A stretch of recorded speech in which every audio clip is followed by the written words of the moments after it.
Zethkar stared at the glowing screen in front of him. The alien had 4 arms and skin that looked like blue metal. His job was simple but boring. He looked at reports about planets all day long. Most planets had nothing interesting on them. Some had plants, some had animals. Very few had smart life. The file on his screen was about a planet called Earth. It was a small blue world far away from the center of the galaxy.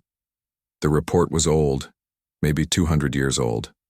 Back then, someone had visited Earth and written down what they saw.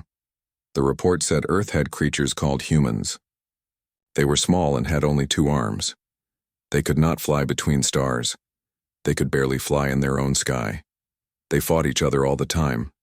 They were not smart enough to be dangerous. The report marked Earth as harmless. Zethkar had seen thousands of reports like this one. Most planets with life stayed harmless forever.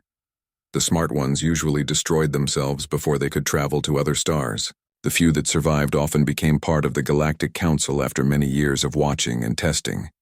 He was about to close the file when something caught his eye. There was a new entry at the bottom. It was from yesterday. The automatic sensors around Earth had picked up something strange. A human ship had traveled far from their home planet. This had never happened before. Zethkar frowned with all 4 of his eyes. Humans were supposed to be stuck on their planet. They did not have the technology to travel between stars. Yet the sensors clearly showed a human ship near another star system. He pulled up more data. The ship was small and moved slowly compared to real starships. But it was definitely there. It had humans inside. They were alive and breathing and very far from home. This was unusual but not alarming. Sometimes species made lucky breakthroughs. They found one piece of advanced technology and copied it badly. Usually they made 1 or 2 trips to nearby stars and then gave up. It was too hard and too expensive for primitive species to keep going. Zethkar made a note in the file. He changed Earth's status from completely harmless to mostly harmless. It was a small change. Nobody would pay attention to it. The humans would probably crash their ship and give up space travel forever. Far away from Zethkar's office, Commander Jake Sullivan floated inside his ship. The ship was called Pioneer, and it was humanity's first real attempt to reach another star. Jake was proud to be its captain. He was also scared. Space was big and empty and full of ways to die. His crew was small, but good. Lisa Martinez was the best pilot on Earth. She could fly anything with engines. Tony Blake knew machines better than anyone. If something broke, Tony could fix it. Amy Carter was a scientist who understood things that made Jake's head hurt. They had been traveling for 6 months.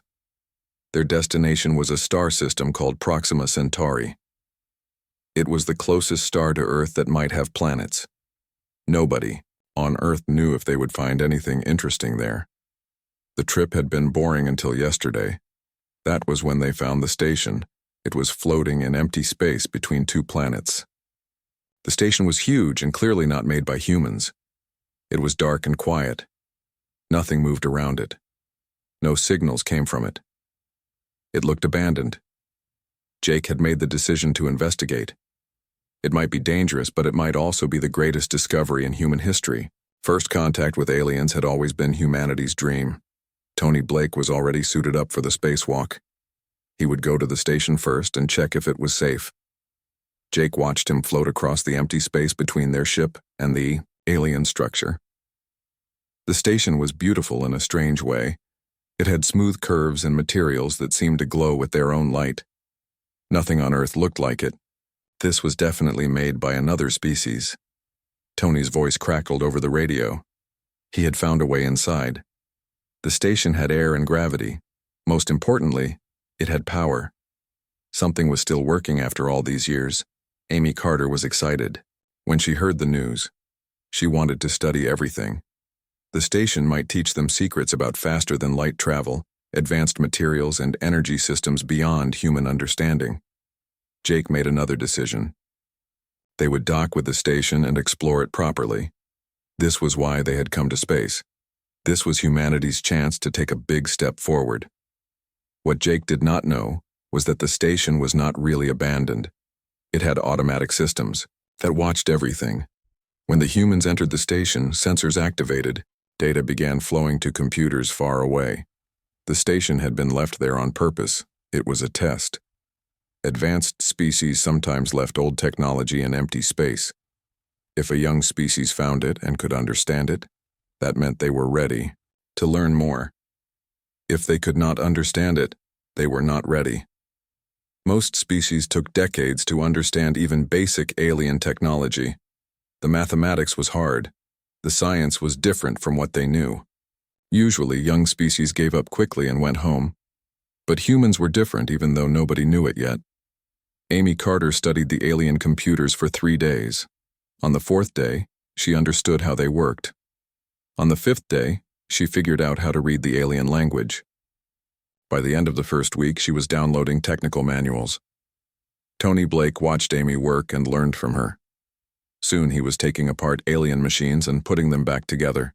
He began to understand how their engines worked. Lisa Martinez studied the navigation systems. She learned how the aliens moved between stars.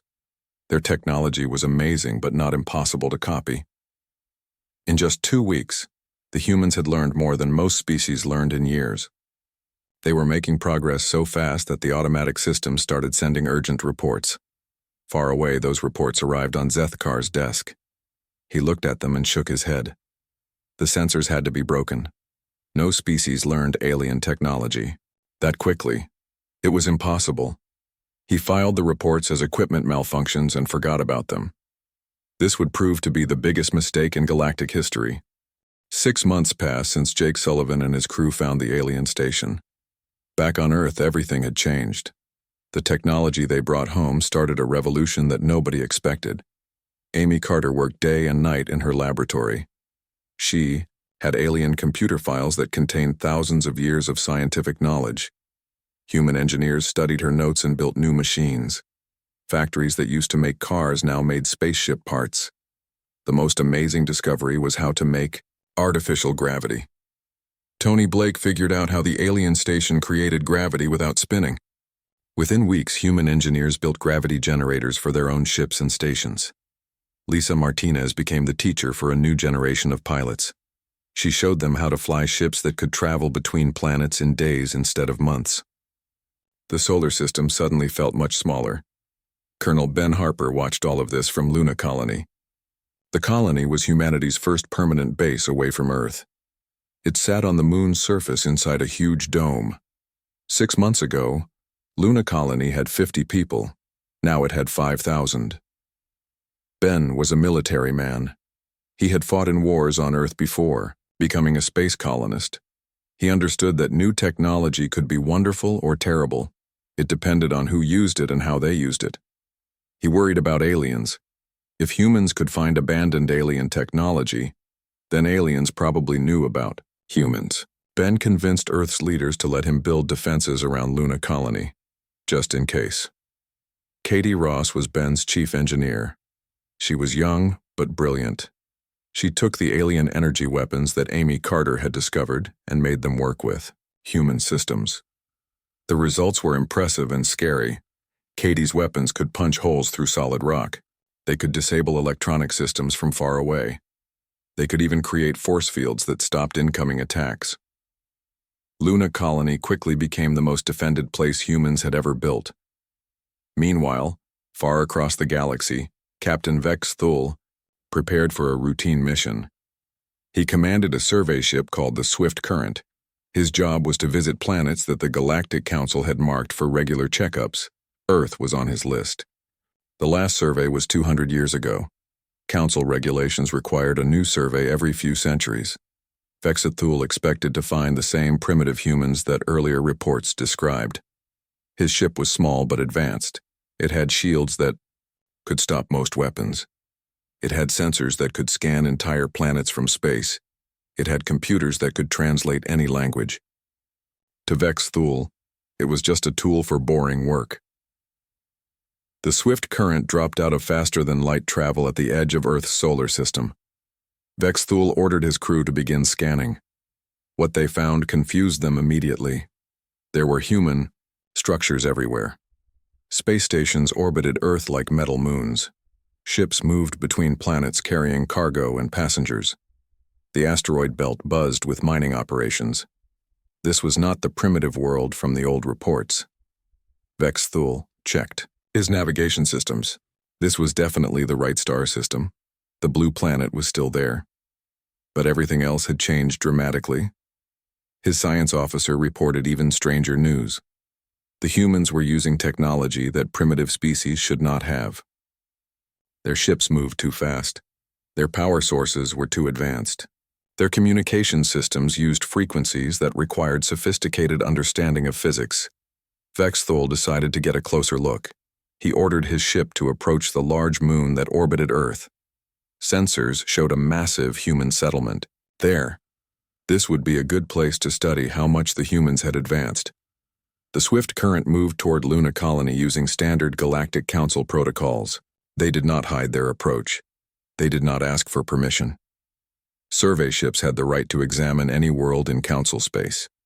Primitive species were expected to cooperate or be ignored. Colonel Ben Harper watched the alien ship approach on his monitoring screens. His sensors had detected it the moment it entered the solar system. This was humanity's first contact with active alien technology. Ben followed the protocols that Earth's leaders had established. He opened a communication channel and sent a message to the alien ship. The message was simple and clear. It identified Luna Colony as a human military installation. It asked the aliens to state their intentions. It warned them not to approach without permission. Captain Vex Thul received the message and laughed. Primitive species often tried to sound important when they first met advanced civilizations. He ignored the warning and continued his approach. His ship had shields and weapons. The humans had nothing that could threaten him. Ben Harper waited 5 minutes for a response. When none came, he followed his orders. He activated Luna Colony's defense systems and sent a second warning. This one was more direct.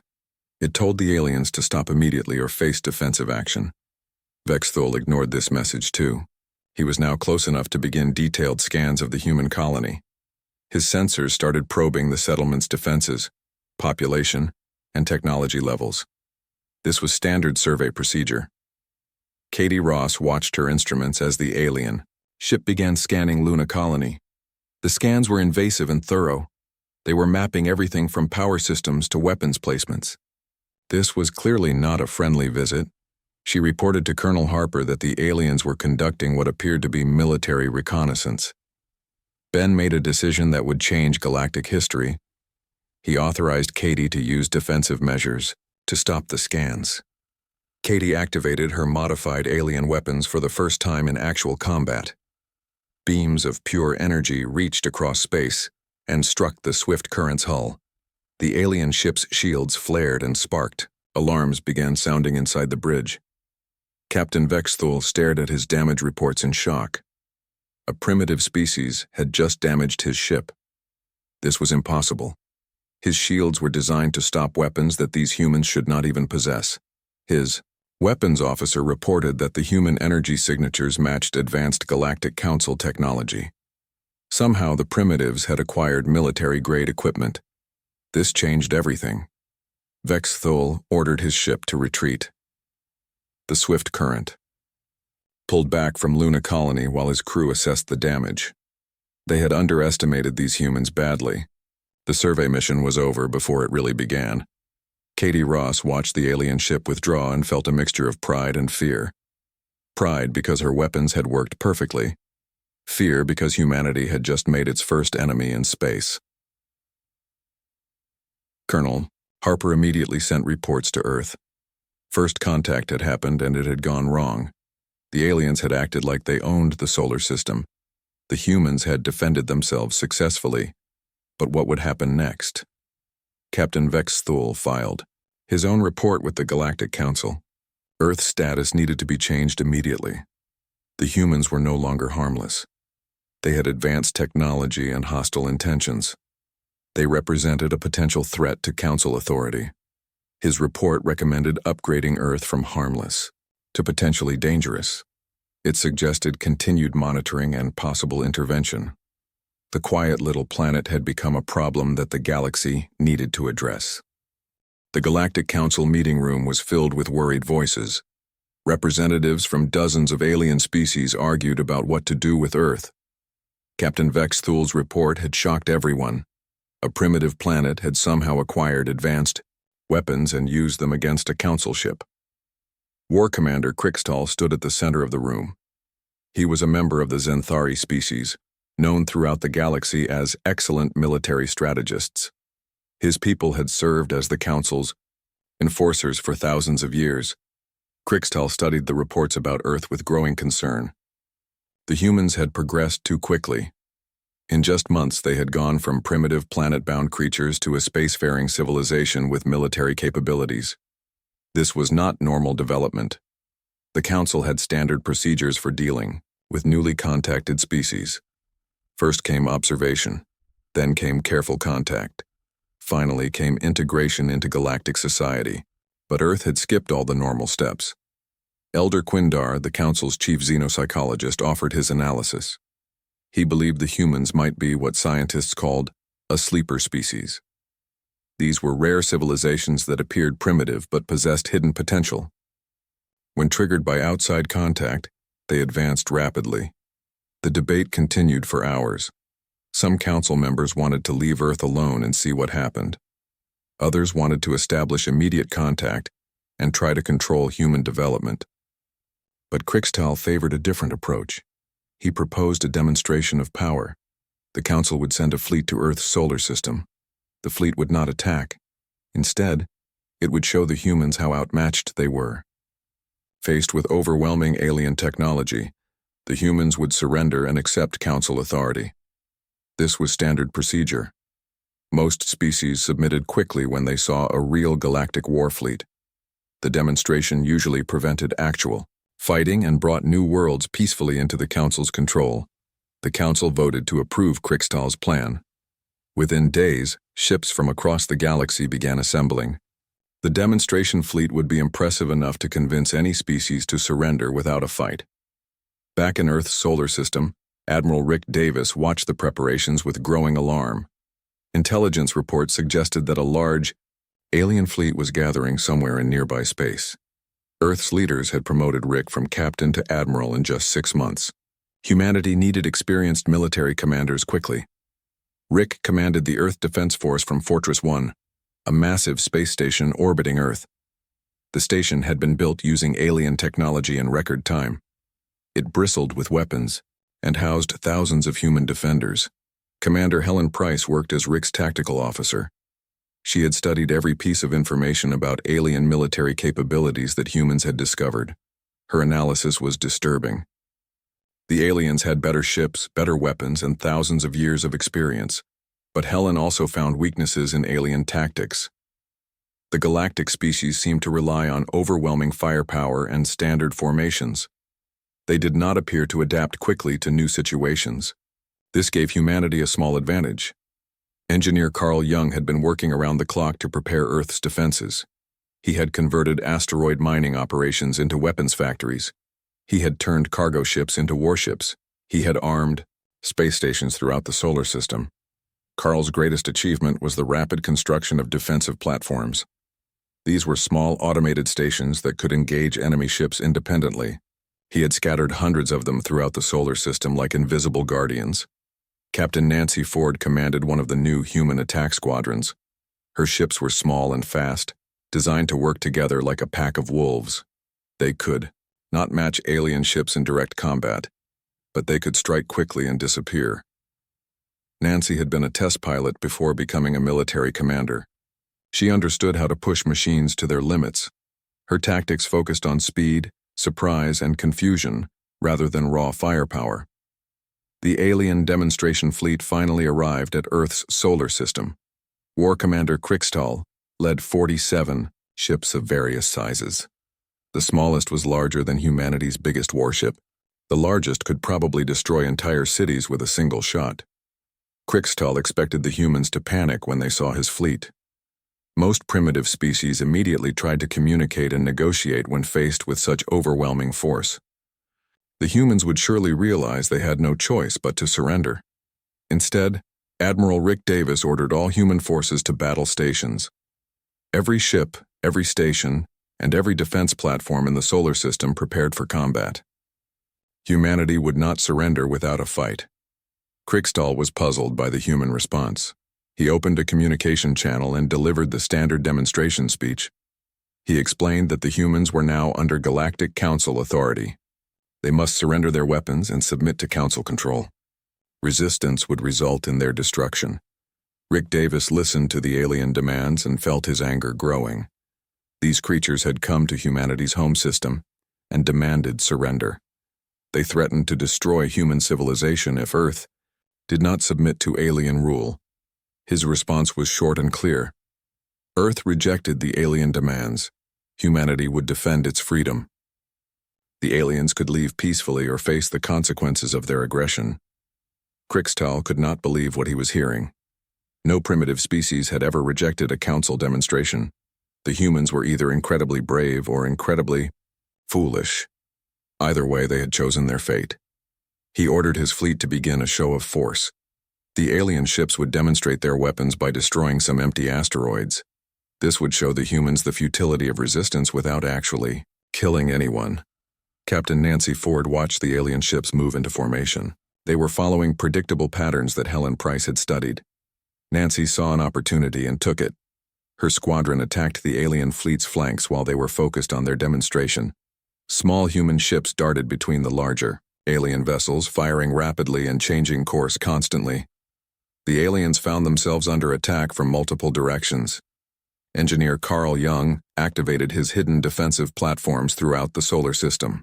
Hundreds of automated weapons began firing at the alien fleet from unexpected angles. The aliens suddenly found themselves surrounded by enemies they had not even detected. War Commander Kriegstall realized he had made a serious mistake. The humans were not primitive warriors. They were sophisticated tacticians who had prepared for this encounter. His demonstration fleet was taking real damage from an enemy that should not have been able to threaten them. The battle lasted 6 hours. When it ended, 12 alien ships had been destroyed or disabled. The remaining ships retreated beyond the solar system's edge. Kriegstall had never experienced such a humiliating defeat. His report to the Galactic Council was grim. The humans were not just advanced, they were dangerous. Their technology was improving rapidly. Their tactics were innovative and effective. They showed no fear of galactic authority. The Council faced a terrible realization. Earth was no longer a harmless backwater world. It had become a serious threat to galactic stability. The demonstration had failed completely. Now they faced the possibility of actual war with a species that might be more dangerous than anyone had imagined. The news of the demonstration fleet's defeat spread through the galaxy like wildfire. For the first time in recorded history, a primitive species had defeated a Galactic Council military force. The impossible had happened, and every alien civilization wanted to know how. The Galactic Council called an emergency session. Fear filled the Great Assembly Hall as representatives realized they faced something completely new. War Commander Kriegstall's report painted a terrifying picture of human capabilities. Council Leader Vorthak made a decision that would change galactic history. Earth represented an existential threat to Council authority. If other species learned that the Council could be defeated, rebellion might spread throughout the galaxy. The humans had to be stopped before their example inspired others. The Council authorized a full pacification campaign. This was not a demonstration or a warning. This was total war designed to eliminate the human threat permanently. Every available warship would be sent to Earth's solar system. General Roy Clark received his promotion on the same day that Earth's deep space sensors detected the massive alien fleet approaching.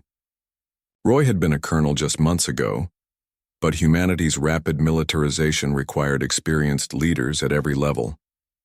Roy stood in the command center of New Olympus, Earth's newest orbital fortress. Through the transparent walls, he could see dozens of human warships preparing for battle. 6 months ago, these ships had not existed. Now they represented humanity's hope for survival. Colonel Diane Webb briefed Roy on the latest intelligence reports. The alien fleet approaching Earth was enormous. It contained over 300 ships from dozens of different species. The combined Firepower could destroy entire planets. But Diane had discovered something interesting. The alien fleet was not unified. Different species used different technologies and tactics. Their communication systems were not compatible. They had never worked together before this campaign. Roy saw an opportunity in this weakness. Human forces could not match the aliens in raw power, but they could exploit the enemy's lack of coordination. Divide and conquer had been a successful strategy throughout human history. Captain Pete Graham commanded humanity's new stealth ships. These vessels used alien cloaking technology that Pete's engineers had improved dramatically. Human stealth ships were nearly invisible to most alien sensors. Pete's mission was to strike deep into alien territory, while the main fleet approached Earth. His target was the alien supply lines. Without fuel and ammunition, even the most powerful, warships became helpless. Dr. Julie Morgan worked frantically in her research laboratory aboard the science vessel Discovery. She had been studying captured alien technology and biology for months. Her work had produced weapons and defenses that gave humanity crucial advantages. Julie's team included Frank Turner, a biochemist who specialized in alien life forms, and Linda Hayes, a physicist who understood alien energy systems better than most aliens did. Together, they had created weapons specifically designed to exploit alien weaknesses. The alien pacification fleet arrived at Earth's solar system expecting to find a desperate enemy trapped around their home planet. Instead, they encountered a fully militarized star system with defenses that should not have existed. Admiral Rick Davis commanded the Earth Defense Force from multiple command centers throughout the solar system. His forces were smaller than the alien fleet, but they knew every asteroid, every space lane, and every hiding place in their home system. The battle began badly for humanity.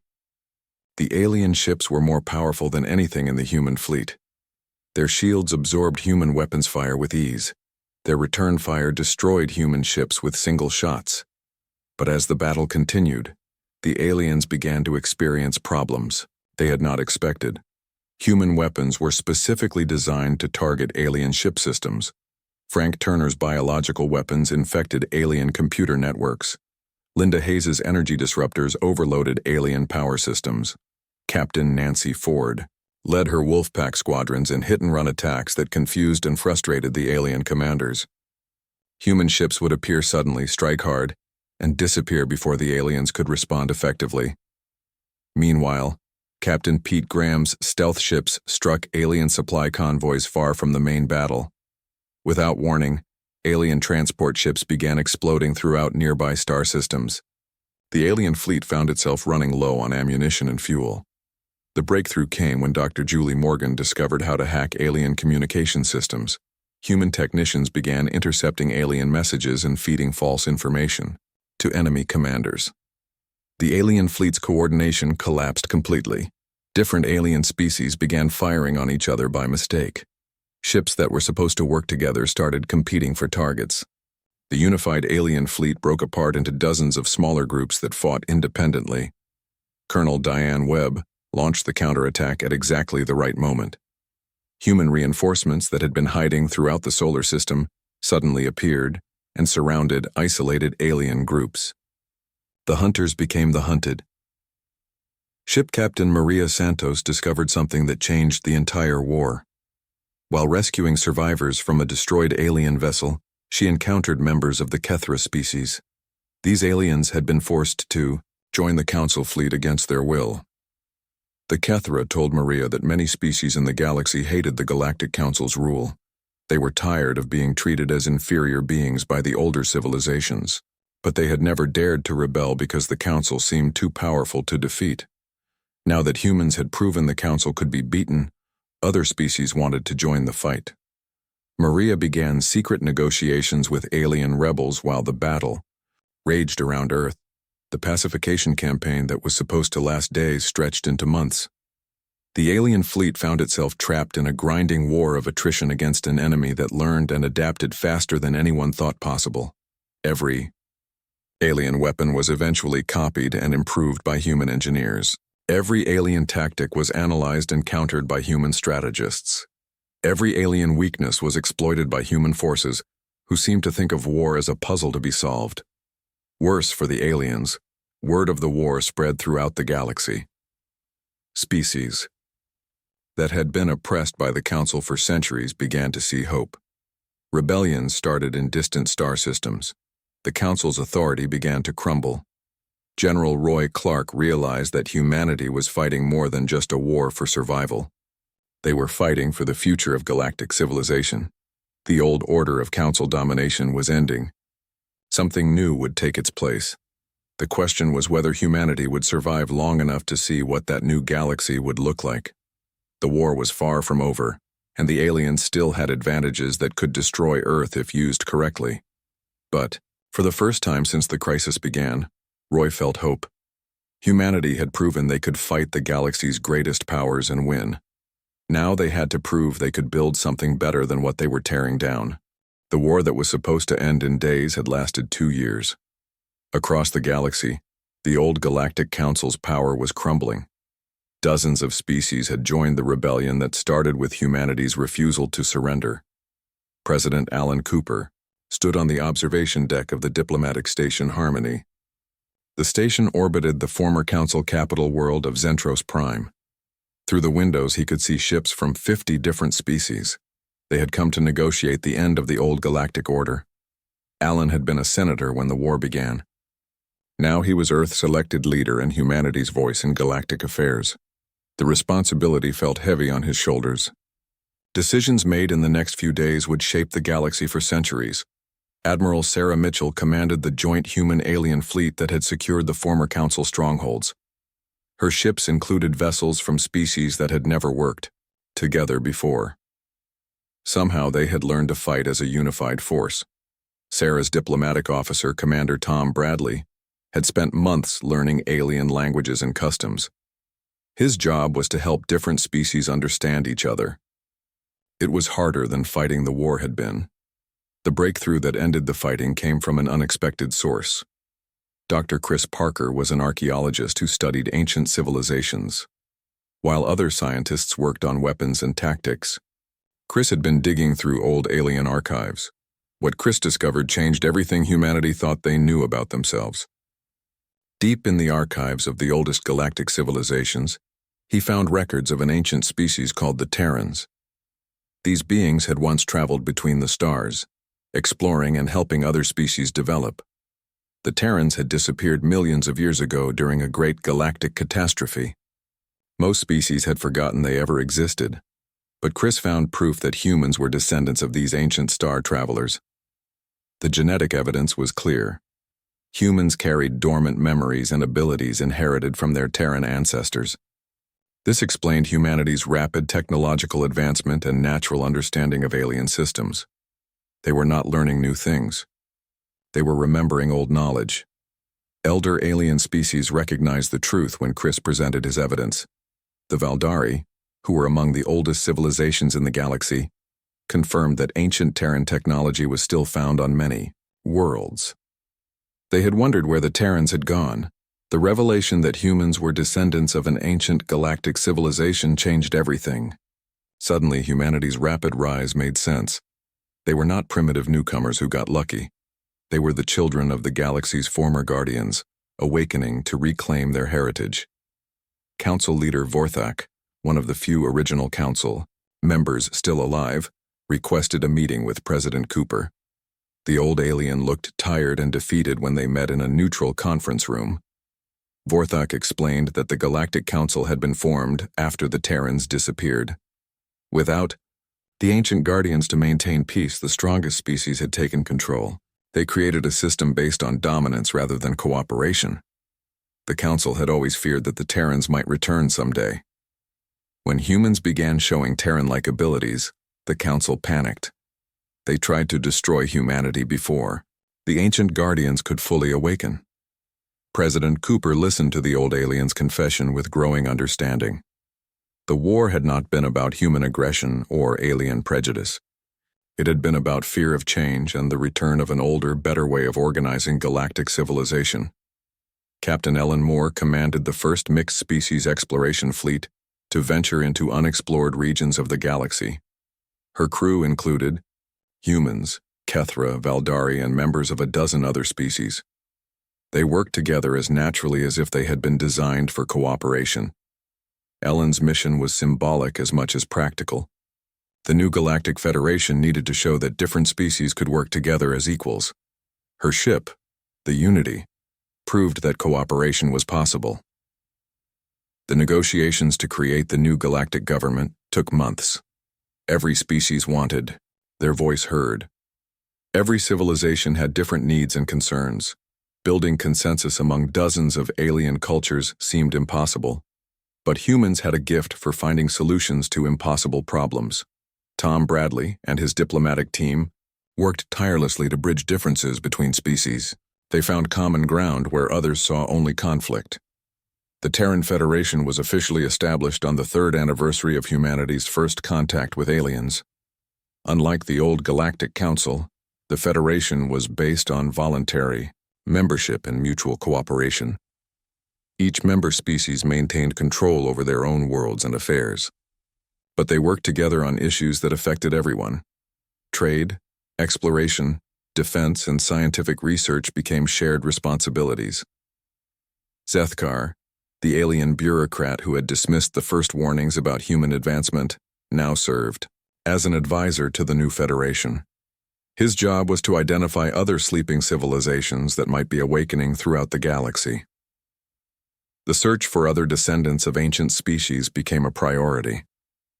If humans were Terran survivors, there might be others scattered across the galaxy. Finding and awakening them could restore the ancient guardian civilization that had once protected everyone.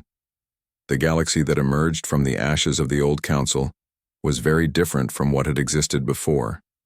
Instead of a few powerful species dominating everyone else, hundreds of civilizations worked together as partners.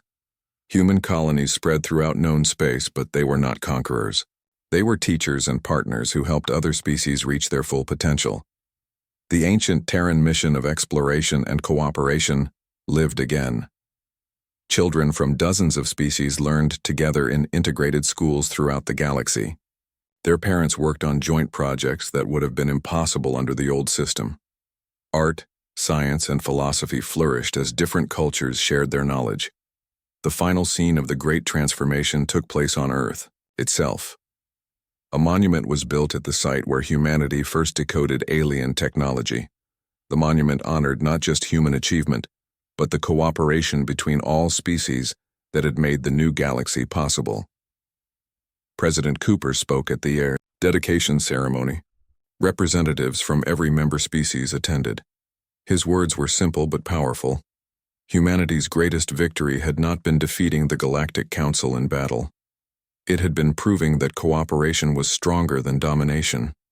The galaxy learned that humans did not seek to rule others. They sought to help everyone reach their full potential. This ancient Terran wisdom, awakened in their human descendants, became the foundation of galactic civilization. Earth's status had indeed changed from harmless to something else entirely. But instead of becoming a threat to be feared, humanity had become a beacon of hope that lit the way toward a better future for everyone.